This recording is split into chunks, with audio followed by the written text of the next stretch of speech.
بسم اللہ الرحمن الرحیم۔ حیدر نام رکھنا کیسا ہے اور اس کا معنی کیا ہے؟ تو عربی زبان میں حیدر لفظ یہ شیر کے لیے استعمال ہوتا ہے۔ شیر کے لیے تو بنیادی طور پر جو عام لفظ ہے عربی میں وہ ہے اسد، لیکن جو بالکل خونخوار اور خطرناک شیر ہوتا ہے اس کو عربی میں حیدر کہا جاتا ہے۔ تو حضرت علی رضی اللہ تعالیٰ عنہ کا لقب ہے یہ۔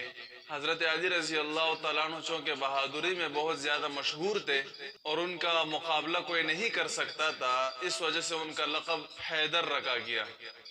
روایات میں آتا ہے کہ جب غزوہ خیبر کے موقع پر آپ صلی اللہ علیہ وسلم نے حضرت علی رضی اللہ تعالیٰ عنہ کو بھیجا تاکہ قلعے کا دروازہ کھول دے، تو یہودیوں کی طرف سے مرحب آیا۔ مرحب جو یہودیوں میں بہت بڑا پہلوان تھا، باڈی بلڈر تھا اور بہت ہی بہادر مانا جاتا تھا، اس کا کوئی مقابلہ نہیں کر سکتا تھا۔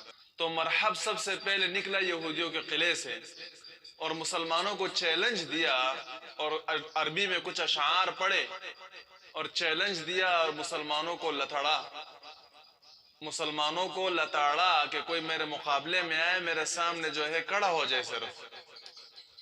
تو حضرت علی رضی اللہ تعالیٰ عنہ اس کے مقابلے میں آئے ان کے سامنے، اور حضرت علی رضی اللہ تعالیٰ عنہ نے بھی کچھ اشعار پڑھے اپنے بہادری پر اور فرمایا انا الذی سمتنی امی حیدرہ کلیث غابات الکریہ المنظرہ، میں وہ ہوں جس کی ماں نے اس کا نام حیدر رکھا ہے، یعنی میری ماں نے میرا نام حیدر رکھا ہے، شیر رکھا ہے۔ اور شیر بھی عام شیروں کی طرح نہیں، جو خوفناک اور خطرناک جنگل کے سب سے خطرناک شیر ہوتے ہیں اور سب سے بہادر شیر ہوتے ہیں، وہ نام رکھا حیدر، عام نام نہیں رکھا۔ تو میں عام شیروں کی طرح بھی نہیں ہوں، بہت خطرناک شیر ہوں۔ تو پھر حضرت علی رضی اللہ تعالیٰ عنہ مرحب کے مقابلے کے لیے آگے بڑھے اور ایک ہی وار ذوالفقار کا جب مرحب پر پڑا تو دو ٹکڑے کر دیے اس کے، ایک ہی وار میں اس کے دو ٹکڑے کر کے گرا دی۔ تو حیدر کا معنی ہے شیر، لیکن اس سے مراد بہادری ہے۔